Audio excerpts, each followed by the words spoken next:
What's up everyone, it's Dakota and welcome back to another Modern video, and today we're going to be taking a look at some cards on the Modern ban list that can absolutely 100% without a doubt never come back. It is what it is. These cards prove to be way too powerful for the Modern format, and I think even today with multiple Horizon sets and of course Lord of the Rings, plus all of our other normal standard sets being released into the Modern format, I think these cards are probably still too powerful with a lot of the things that they are able to enable in the format, and just overall wouldn't be kind of a service to the format. I don't think it would be adding anything necessarily exciting. It would just be kind of like the same old garbage that we kind of used to seeing with these cards, just a little bit more broken because of power creep and everything like that throughout the years. But of course, before we get too deep into the list, because I got a card for every color essentially, please consider subscribing to the channel and ring notification bell so you know when future videos get posted. Do a lot of content on the Modern and Pioneer format, along with the podcast that we do on most Saturdays, as long as my job decides that I am not important. So if any of that stuff interests you, again, please consider subscribing and ring notification bell, as those are free, easy ways to support me and my content. With that out of the way, let's go ahead and get into the list. So what a perfect place to start in the card Once Upon a Time. For 1 and a green, you get an instant that says, look at the top 5 cards of your library. You may reveal a creature or land from among them, put them into your hand, put the rest in your bottom of your library in a random order. But it has this alternate cost where if this is the first spell you've cast this game, you may cast it without paying its mana cost. On top of people, back when this card was released in Eldraine, playing this card wrong, where you'd have a lot of people be playing on the draw, and they would cast Once Upon a Time at their opponent's end step before their turn, when Once Upon a Time doesn't really care about when you cast the card, it just cares that it's the first one cast in the game. But aside from that, we saw a lot of decks that would end up getting kind of brewed and then end up actually seeing results that were based around basically lower land counts and, a higher like creature density, to where like Once Upon a Time was essentially getting lands, and then if you just ended up flooding out, which was a lot harder to do when everyone was playing like 16, 17, 18 lands now in their deck, you can end up using this card to find threats. And again, with kind of the efficiency that the format is at currently, Once Upon a Time would essentially kind of get to the same thing. Except now you have a little bit more of a benefit for playing like a lower land count. You could essentially cut like, 2 or 3 lands in like one spell and play 4 Once Upon a Time, and then you're going to be able to find your lands that you need to potentially hit domain. You could find like your Ragavans and stuff a lot better. Like you don't have to mulligan down to 5 or 6 cards. Like you just have a 7 card hand with 1 land and a Once Upon a Time, and you're going to be looking at 12 or 11 or 12 cards on the first turn of the game with Once Upon a Time. So while really cool in design, that of course how story starts Once Upon a Time. So if you start the game with Once Upon a Time, you're able to cast it for free. I think that's really cool. I think there's a nerfed version on Arena where you have to pay 1 mana to do it instead, and I think that is totally fine to have it like cost like a green or something like that. But as this card stands, you see it in front of you, this can never come back. We already again have very efficient mana bases. We have very the potential for low count mana bases, just with how efficient the format is with its removal, with its creatures, threats, and things like that. I think Once Upon a Time just probably got better over time, like most of these cards have.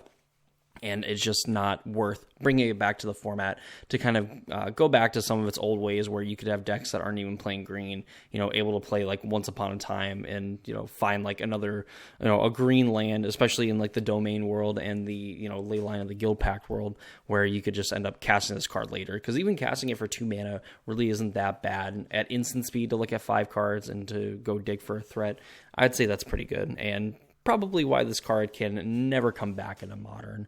And, speaking of fairy tales, next we have Bridge from Below. And it's a fairy tale because people actually thought that this card was okay. So Bridge from Below is like a weird enchantment. It's triple black. Whenever a non-token creature is put into your graveyard from play, if Bridge from Below is in your graveyard, you put a 2/2 black zombie creature token into play. And then whenever a creature is put into your opponent's graveyard, if Bridge from Below is in your graveyard, you remove Bridge from Below from the game. So Bridge does basically nothing when it's on the battlefield. It gives you like 3, black devotion, and then also counts as like an enchantment. But really, this card gives you zero benefit, on its own from being on the battlefield.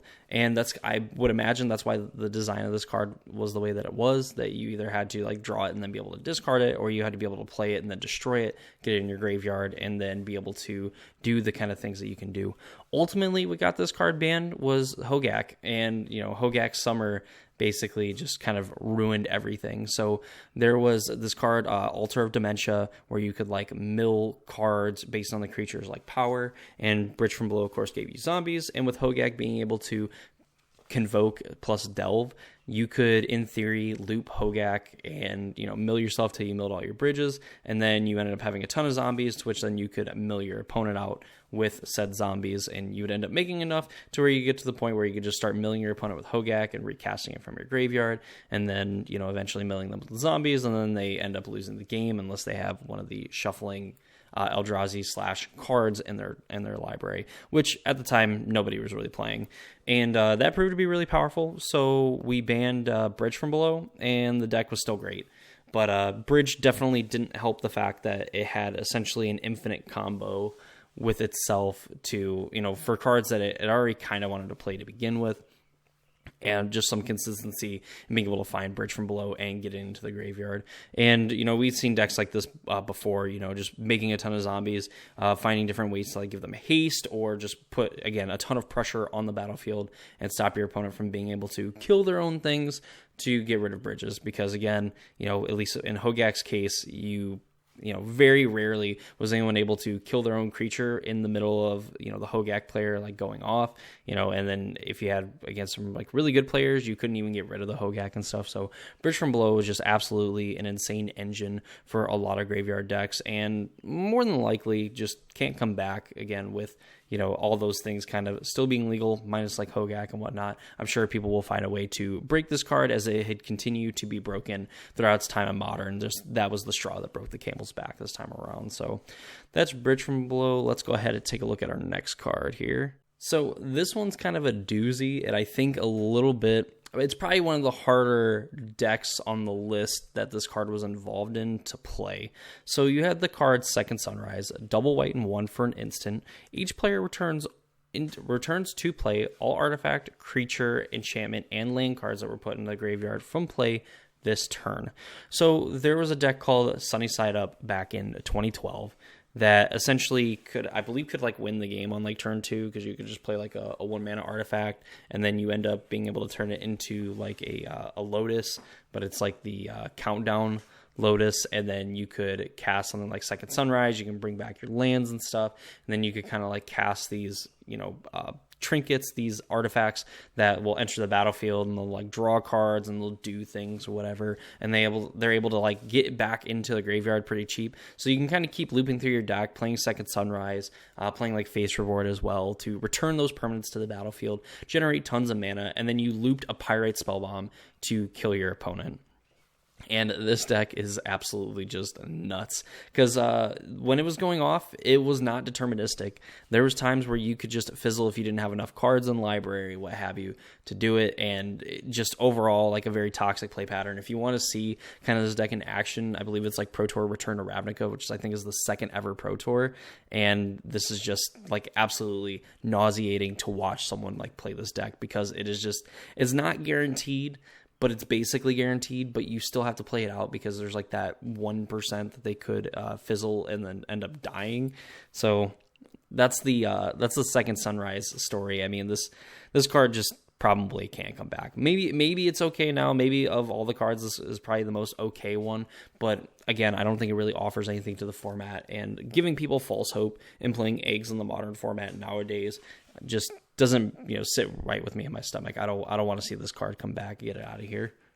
Speaking of seeing things, we have the card Gitaxian Probe, which for a Phyrexian blue mana, which means you can either pay a blue mana or 2 life, you can look at target player's hand and then draw a card. So very simple card. Draws comparisons to the card Peak because it gets to do it at instant speed. You still get to draw a card, but it doesn't have that Phyrexian blue mana. And as you can imagine, people did not use this fairly.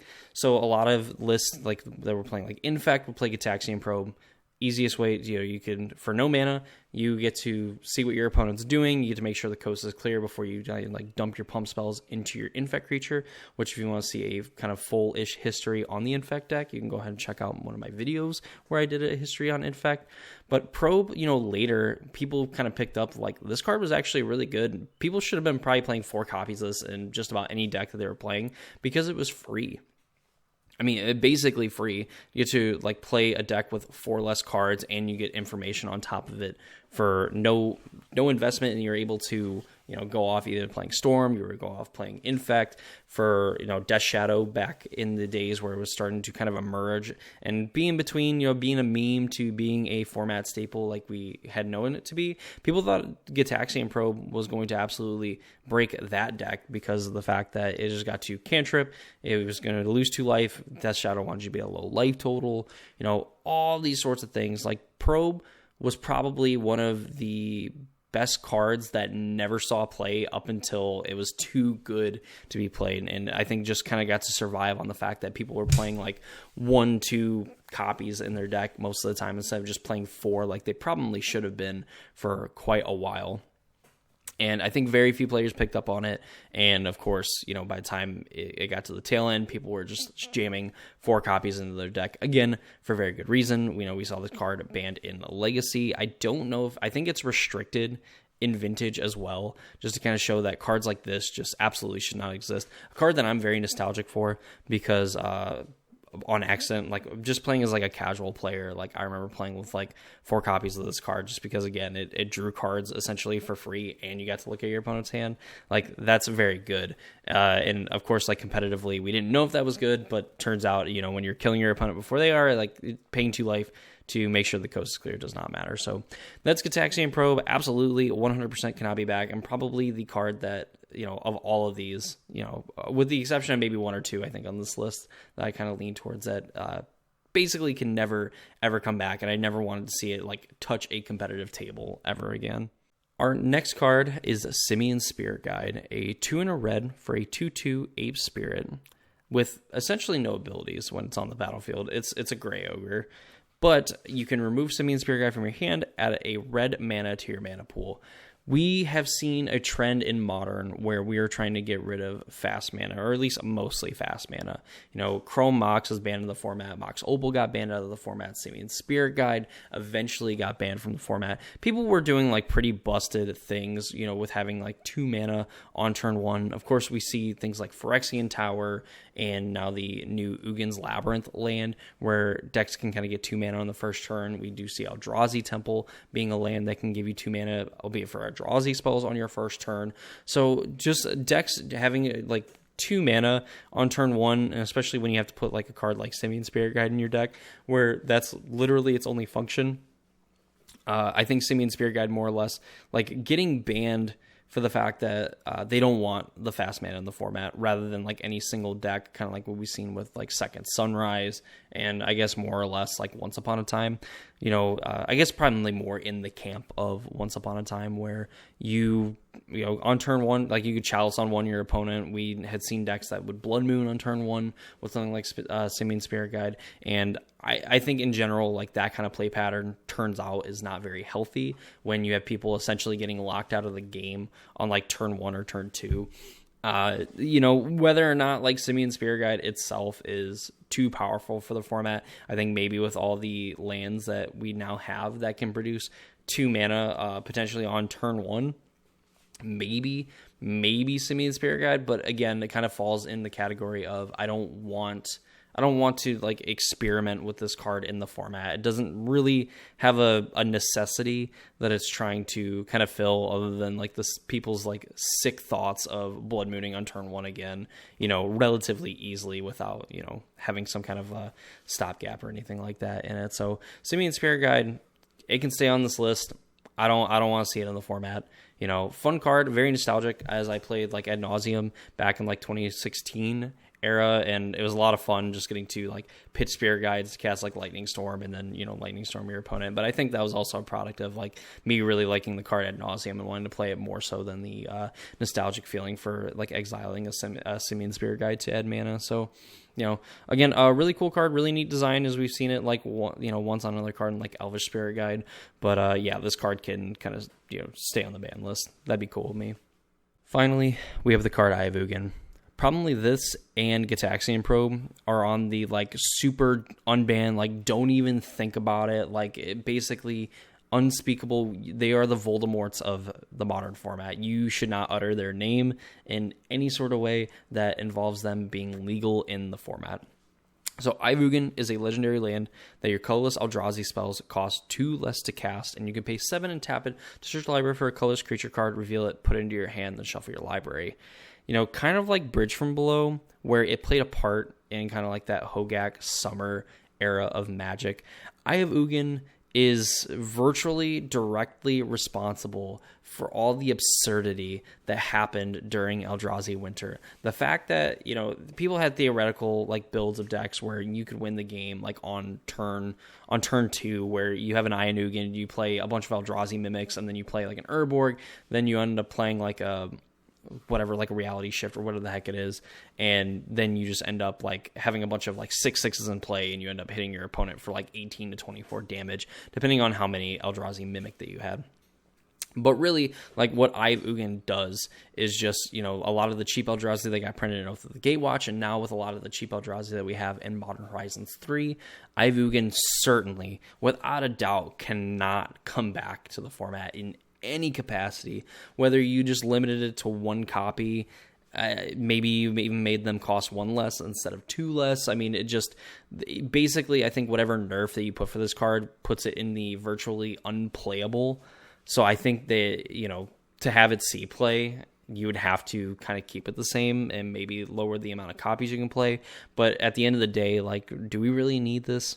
I mean, we've seen other like Tron decks, and we've seen, Eldrazi Tron specifically, and other versions of decks like that find ways to basically play their very, already kind of above curve-ish like Eldrazi, at the time that they're supposed to, or maybe even like a turn or two sooner. And, that's been totally fine. Like that is an okay, I think, strategy and like game plan to have for the format. But I think having something like this, where you're just going to be able to have like a permanent 2 less to cast effect, and with the amount of other lands, few lands that we have in Modern right now, where we can turn Eye of Ugin into a land that can tap for mana, so it's virtually giving you 3 mana, with something like an Urborg or like a Yavimaya or whatever. I mean, this is just easily probably 1A to Gitaxian Probe's 1B of like the most dangerous cards to bring off the ban list. But, let me know in the comments down below, which of these cards do you think is the probably the least like bannable, I guess, like the card that would be the safest to kind of come back from this group, and then your pick for the probably most ban-worthy card, if it's any one of these. If it's one that I did not mention, there's a few that I did neglect to mention because I think that they were pretty obvious, but I also think that a lot of these like cards were, older. They're a lot more fun to kind of like go over, even though Once Upon a Time has another card in its set that absolutely cannot come back either, I think, in its current play. But maybe a little bit more okay than Once Upon a Time, but we can argue about it in the comments. So that's gonna be this video. Hope you all enjoyed it. Again, if you want to subscribe to the channel, ring notification bell. This is a free, easy way to support me and my content. I do a lot of Modern and Pioneer content and focusing a lot on like RCQ season and things like that. So again, if anything interests you, please consider subscribing to the channel. That's gonna do it for me in this video. Hope you all enjoyed, and I hope to see you all in the next one.